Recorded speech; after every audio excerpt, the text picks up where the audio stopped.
to help those crews that are still looking for signs of life. John? All right, Nick Valenti, keep us posted because 네, 안녕하세요. 저는 매일매일 운동하기를 추천하고 있는 우영우, 거꾸로 해도 우영우, 기러기, 토마토, 스위스, 역삼역. 우영우 너무 재밌습니다, 여러분. 우영우 보시나요?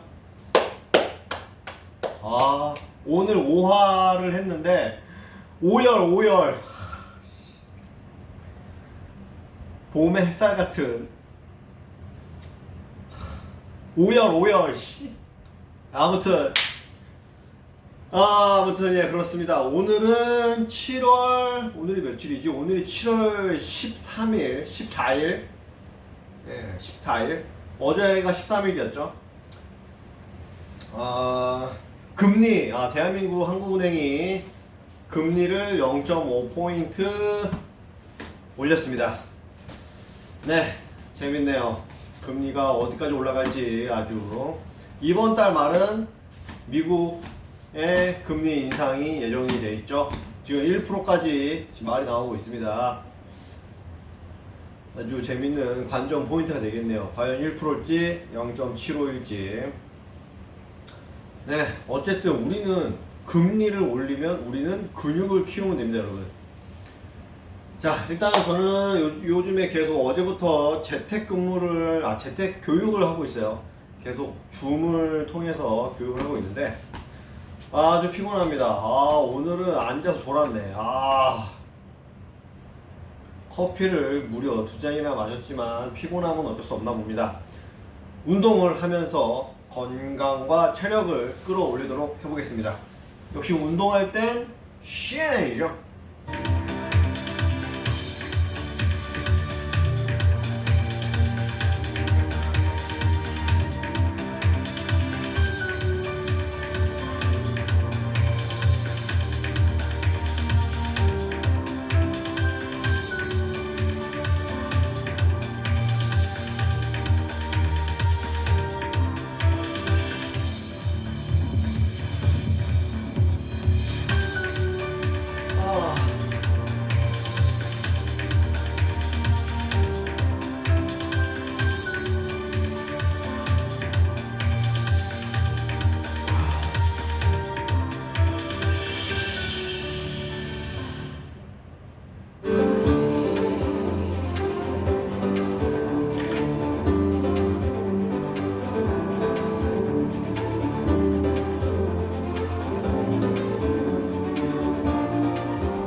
One of the key things that we want to do is to make sure we're closer to our clients, and to that end we plan to open offices in the US and open offices in Europe as well, just to be close to investors. If we attract more investors, we'll attract more capital, we'll attract more companies that want to list in our venue.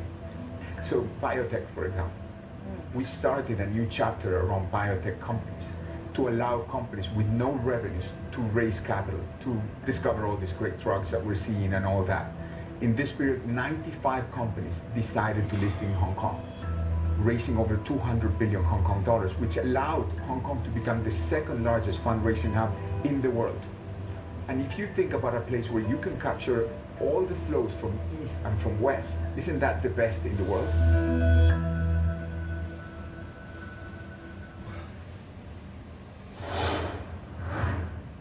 all right, new this morning for the 29th straight day, gas prices are down. The national average now at $4.61 a gallon. That's about 40 cents cheaper than it was a month ago. A big drop that is not reflected in the huge inflation number just reported, 9.1% year over year. You're going to need that extra savings from the gas, though. Grocery prices increased 12.2% over the past 12 months. In that period, nearly every individual item got more expensive. People getting breakfast cereal and butter, they've been hit hard. Eggs up 31% year to year, milk 16%. 계란값 Now, 33% one 올랐어. trend line that is good for breakfast, bacon prices actually down nearly 2% month to month.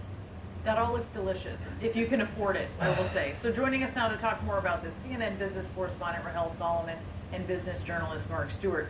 You know, one way to slow all of this down is a recession, but no one wants a recession. So can you slow it down without one? Well, look, I mean, I think history doesn't provide a lot of optimism in terms of that. I mean, there are some questions about whether the Fed has effectively pulled this off 3 times or 1 time. I mean, it is very rare to be able to raise rates the way they need to and to cool demand the way they need to without triggering a recession. So it was already challenging to begin with when we got the report yesterday showing that inflation is proving to be quite sticky, broad-based, not abating. It makes their job even harder. We're going to hear from the Fed in about 2 weeks. One of the questions that I'm sort of obsessed with, Brianna phrased it, no one wants a recession, which is true in a way, but Mark, there are economists and maybe people who work at the Fed who think, but may not articulate, that a recession would be better than this persistent inflation. Can you explain in English to me why that is? So let's step away from the economic sphere of things. Suppose you spill some red wine on your nice dress shirt. Again. You're going to try everything to try to get rid of it. You're going to try baking soda. You're going to try detergent. You're going to try club soda. Hopefully you will get it out. It may not be entirely, but you'll be able to do that just enough so you don't have to go to Macy's and buy a brand new shirt. This is what the Fed and other economic advisors are trying to figure out right now. How to slow things down to just enough that we don't see the economy decline. That's the definition of a recession, when the economy shrinks. And it is tricky, and this is unprecedented, but right now it's a balancing act. And we should say the reason why the Fed and Chairman Powell have said that they think they can do it is because we have a very strong labor market. Guys, we talked about this on Friday when we got the last jobs report. We're still seeing really strong gains. And so the reason why Powell has said he thinks that they can pull it off is because we're coming from a place of strength. Consumers still have quite a bit in terms of savings and checkings. The question is, how long can that last with prices like this? I could be clear, normal people don't like the idea of a recession, right? I don't include economists, no offense to economists, but I'm just saying, when people hear the word recession at home, they worry. They obviously do not like inflation, but they certainly want to have the job and they want to have the money to combat that. So is there looking at this possibility of the idea of a recession perhaps being the medicine? I mean, what do you say to them? No, in a way, it's kind of like if your computer freezes up. Do you hit reset, hope that when you turn it back on, everything is back, you're in for the best kind of scenario? The challenge in all of this is that if we do get into a recession, in worst case scenario, people really will hurt. One area where economists and even corporations, we've heard from CEOs talk about the fact they may have to cut their labor force, they may have to inhibit raises, so it would be very tangible.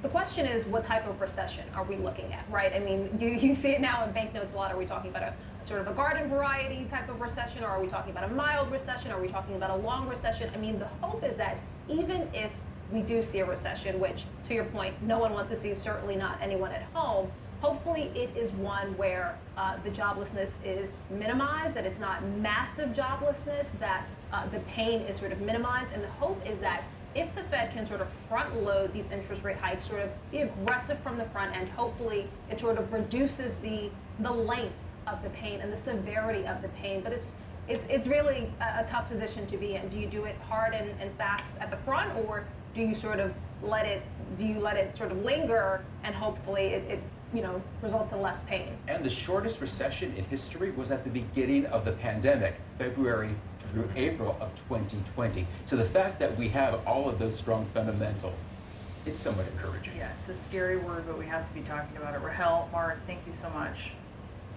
A new poll suggesting that one political party is trending white collar and the other towards a coalition of multiracial and working class voters.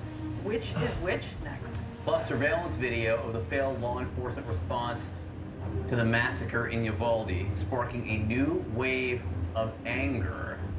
Did groupthink play a role? That's ahead.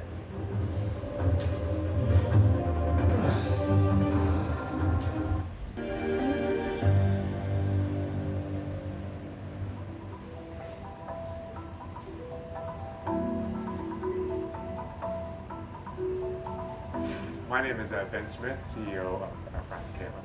From the airline perspective, we were quite confident that the summer would be good. So from a pilot, cabin crew, maintenance, we were ready.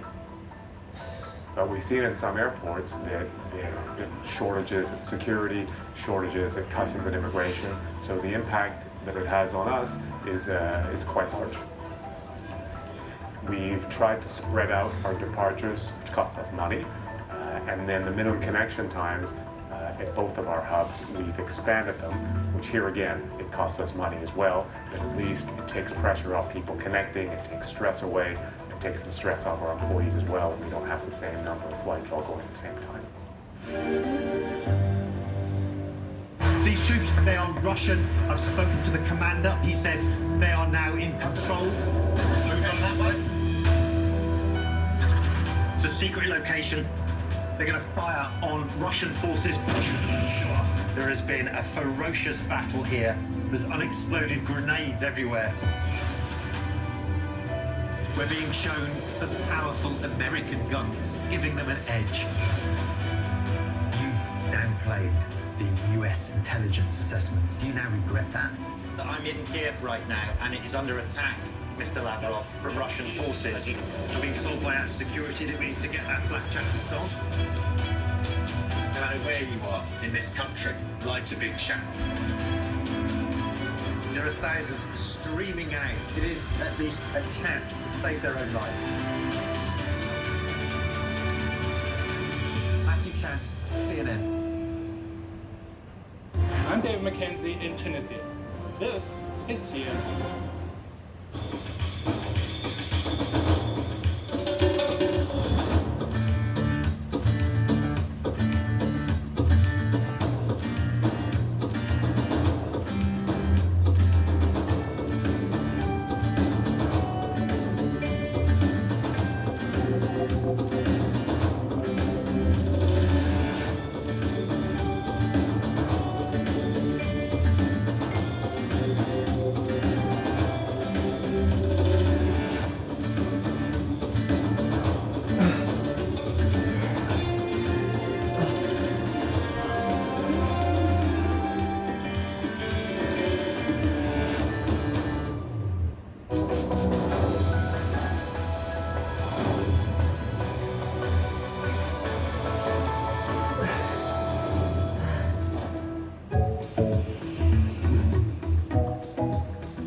When you travel the world, make sure the world travels with you. Check in, log on, and get connected with all of the latest developments at your fingertips. CNN Partner Hotels, connected to your world.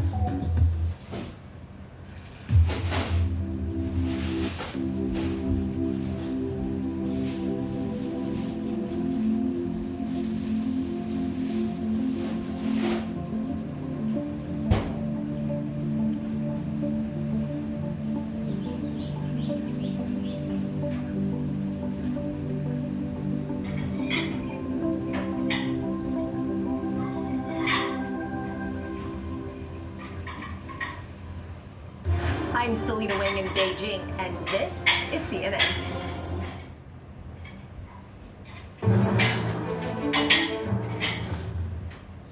Of course, the big story today is they announced we've got some new emojis on the way.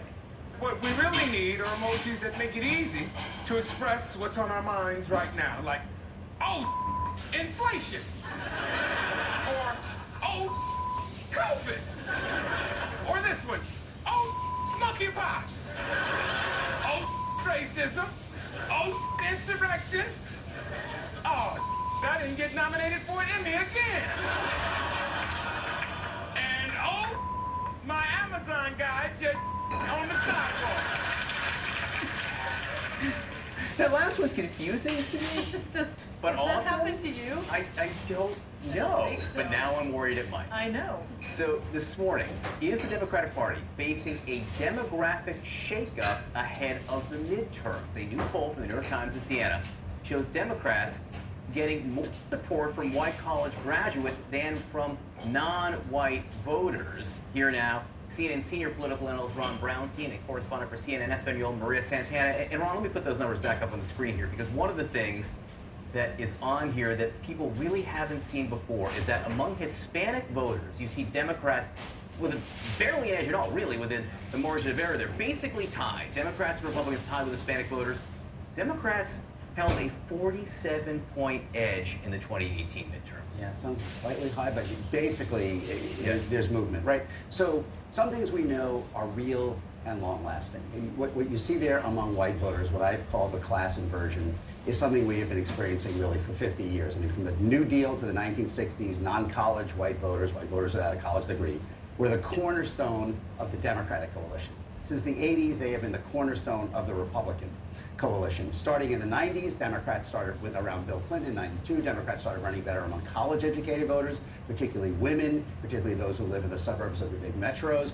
Both of those trends were pushed to extremes under Donald Trump. Republicans ran extremely well among the non-college voters. Democrats ran better than ever among the college voters. What's happening among Hispanics, clearly something is happening. Trump ran better in 20 than he did in 16, but whether it is as lasting or as durable, I think is still an open question. It's not a shock to me that when inflation is at 9%, as you were talking about in your last segment, that a lot of Hispanic voters, like other predominantly working class voters who are living with less economic margin, are going to be down on the party in power. The bigger question, I think, going forward is, do those Republican inroads last if and when the economy improves? Maria, what's driving this? Definitely, you have to go back to it's the economy, stupid. Latinos rank the economy, jobs, and healthcare among their top 3 priorities when voting. So it's no surprise that when inflation is high, like you say, when groceries are costing more, when gas is at a record high, that Latinos are going to turn against the party in power. They come out to vote. They want living wages. They are 3 times more likely than any other group to be uninsured medically, when this is a group that was so disproportionately affected by COVID. They're still recovering from that. And yeah, I think what this poll also shows, it's what Latino voters have known for a very long time, is that there is no one-size-fits-all strategy for Latinos. You can't just lump us all together, because the Cubans in Florida vote very differently than the Mexicans in California, than the Puerto Ricans in New York. There are just great socioeconomic, educational, even cultural differences between and within Latino groups. So when you have to put out a message to Latinos, it's really about the current circumstance that they're in. Immigration is important. It's important to pretty much a lot of Latinos, but it's not the priority when voting. And a lot of, especially men or Hispanic men, think that the Republicans handle the economy better by 17 points. They believe that. You know, if the Republicans are growing a multiracial working class coalition, do the Democrats have enough college-educated whites, particularly college-educated white women, to counter that? Not if Republicans really can have a lasting, even showing among Hispanics. That would be extremely dangerous for Democrats. But it's not, like I said, it's not clear that they're there yet. I mean, Trump improved in 2020, again, I think largely on the economy. Keeping the economy open was a really important argument for him with Hispanics, but it was still roughly 60-40. This election, it wouldn't shock me if Democrats can't get to 60-40. I mean, in white-collar America, and this may be too simple, in white-collar America, though, I think inflation is an inconvenience. It is, it is annoying. It is more of an existential challenge, I think, for people in blue-collar America who are, who typically have less economic margin. So you can see how white-collar voters can feel free to vote on their values on abortion and guns, where I do think, you know, that is boosting that Democratic number that you saw there. But I think for people who are living closer to the economic margin, it's really hard to get past anything beyond inflation when it's this high. And if you're the party in power, you are going to pay for that. I mean, to his point, when you talk about Republicans and Latino vote, I don't think Republicans right now have any illusions that they're going to win the Latino vote. But when you're talking about 29-30% of the vote, that's a third of the Latino population. That's millions of votes.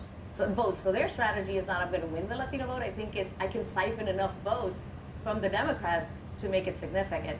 And that's part of the strategy. And of course, Biden's theory from the beginning was he was going to be the blue-collar president. I mean, Scranton Joe. I mean, his theory coming in was he was going to downplay all of these cultural fights on every front and focus on delivering material benefits to blue-collar workers. And that has, you know, he's been really blocked from doing that by Manchin and Sinema and the collapse of Build Back Better. And instead, people are feeling more squeeze on their living standards because of inflation. His theory has really been exploded in office. Ron Browski, you wrote during the pandemic one of my favorite books, which was Rock Me on the Water. It was about 1974. You had a lot of information in there about the Eagles, who were quite big that year. After 1974, Hotel California became their biggest hit ever. There's now this whole thing where some manuscript has allegedly been stolen of the story. What's going to be revealed about the deep, dark secrets of Hotel California? Well, you know, here's what's really interesting to me. First of all, Don Henley is not someone to suffer fools gladly or shy away from litigation. I'm kind of shocked that it has gone on this long, because he can be a pretty confrontational guy when he thinks he's being wronged, as David Geffen will tell you. What's really interesting is when the Eagles first started, the great Robert Hilburn at the LA Times wrote his review of their first album. The question was whether they could write. I mean, many of their original songs, their best songs early, were written by other people like Jackson Browne or J.D. Souther.